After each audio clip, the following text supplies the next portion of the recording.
కర్నూలు జిల్లాలో వైఎస్ జగన్మోహన్ రెడ్డి యొక్క పర్యటన సందర్భంగా కనిపించినటువంటి జనసందోహం రాష్ట్ర రాజకీయాల్లో ఒక సీరియస్ చర్చకి దారి తీసింది అంటున్నారు.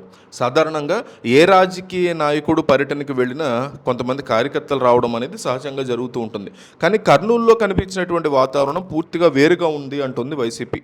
జగన్ ఎక్కడికి వెళ్ళినా ఆయన చూడడానికి, ఆయన మాటలు వినడానికి జనం పెద్ద ఎత్తున రోడ్ల మీదకి వస్తున్నారని వైసీపీ చెప్పుకుంటోంది.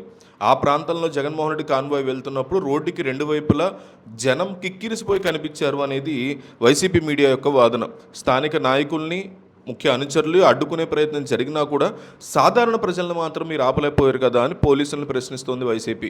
రోడ్డు పక్కన ఉన్న ఎత్తైన ప్రాంతాలు, రాళ్ల గుట్టలు, మట్టతిప్పలు, వీటి మీదకి ఎక్కి జనాలు అక్కడి నుంచి ఆయనకి అభివాదం చేశారు అనేది వాళ్ళ యొక్క వాదన. ఎంత అడ్డంకులు సృష్టించినా, ఎన్ని రకాల హెచ్చరికలు చేసినా కూడా జనం సొంతగా తరలి వచ్చారు అనేది వాళ్ళు ఇస్తున్నటువంటి బిగ్గెస్ట్ ఆర్గ్యుమెంట్. వైఎస్ జగన్ యొక్క పర్యటనలు జరుగుతున్న ప్రతిసారి కొన్ని మీడియా సంస్థలు, రాజకీయ ప్రత్యర్థులు ప్రచారం చేసేటువంటి తీరు మీద కూడా పెద్ద ఎత్తున విమర్శలు వస్తున్నాయి అంటుంది వైసీపీ. జనం రాకపోతేనేమో జనం లేరు అని ప్రచారం చేయడం, ఒకవేళ జనం భారీగా తరలి వస్తేనేమో వాళ్ళంతా గంజాయి బ్యాచ్ అని లేదా రౌడీలు అని వారి మీద ముద్ర వేస్తున్నారు అని ఆరోపిస్తున్నారు వైసీపీ వాళ్ళు.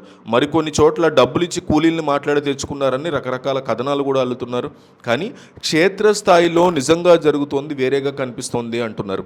కేవలం మైకులు, సోషల్ మీడియాకు సంబంధించిన ద్వారా ప్రచారాలు ప్రజల యొక్క అభిప్రాయాన్ని మార్చలేవు అని కర్నూలు యొక్క పర్యటన స్పష్టం చేస్తోంది.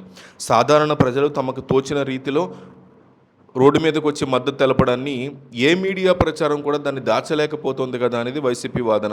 ఎంత వ్యతిరేకంగా ప్రచారం చేసినా జనంలో ఉన్నటువంటి ఆదరణ తగ్గకపోవడం జగన్కి, ప్రతిపక్షాలకు ఒక పెద్ద సవాల్గా మారిందంటున్నారు.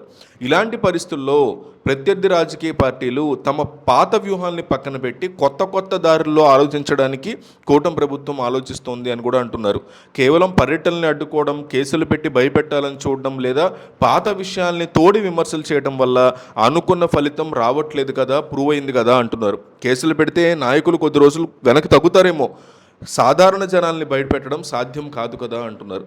సో మనసులో ఉన్న అభిమానాన్ని చట్టపరమైన చర్యలతోనో లేదా పోలీసు బలగాలతోనో ఆపడం అయ్యే పని కాదు అనేది వాళ్ళ వాదన. క్షేత్రస్థాయిలో ప్రజల్ని నేరుగా ఎదుర్కొనే ధైర్యము, సరైన రాజకీయ వ్యూహము లేకపోతే జగన్కు ఉన్నటువంటి మాస్ ఇమేజ్ని తగ్గించలేరు మీరు అనేది వైసీపీ యొక్క ఛాలెంజ్.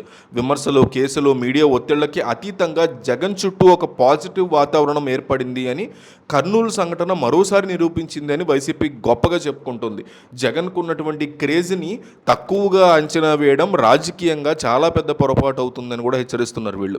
ప్రభుత్వం ఎంతగా ఒత్తిడి తెచ్చినా, అడుగడుగున ప్రతిబంధకాలు ఎదురైనా జనం స్వచ్ఛందంగా తరలి వస్తూ ఉండడం ఆయన రాజకీయ బలాబలాలు ఏంటో చాటి చెప్తున్నాయి కదా అంటుంది. ఈ రకమైనటువంటి వ్యవహారంలో రాజకీయ సమీకరణాలని మరింతగా మార్చే ఛాన్సెస్ ఉన్నాయి చాలా చోట్ల. కూటమి ప్రభుత్వం కేవలం ప్రచారాల ద్వారా, పోలీసుల అడ్డంకుల ద్వారా రాజకీయం నడుపుకోవడం కంటే ప్రజల్లో ఉన్న అసలైనటువంటి భావోద్వేగాలను అర్థం చేసుకునే దిశగా కూటమి వెళ్ళబోతోంది అంటున్నారు. సో జనం జగన్కి అండగా నిలబడుతున్నారని వైసీపీ చెప్తోందే కనుక నిజమైతే ఇది సూపర్ హిట్టే కదా అని కూడా అడుగుతున్నారు వాళ్ళు. సో రాష్ట్ర రాజకీయాల్లో దీనికి సంబంధించి మరిన్ని ఆసక్తికరమైనటువంటి పరిణామాలు జరిగే అవకాశాలు మనకు చాలా స్పష్టంగా కనిపిస్తున్నాయి. సో జగన్ పర్యటనకి సంబంధించి ప్రజలు ఏమనుకుంటున్నారో ఖచ్చితంగా కామెంట్ చేయండి.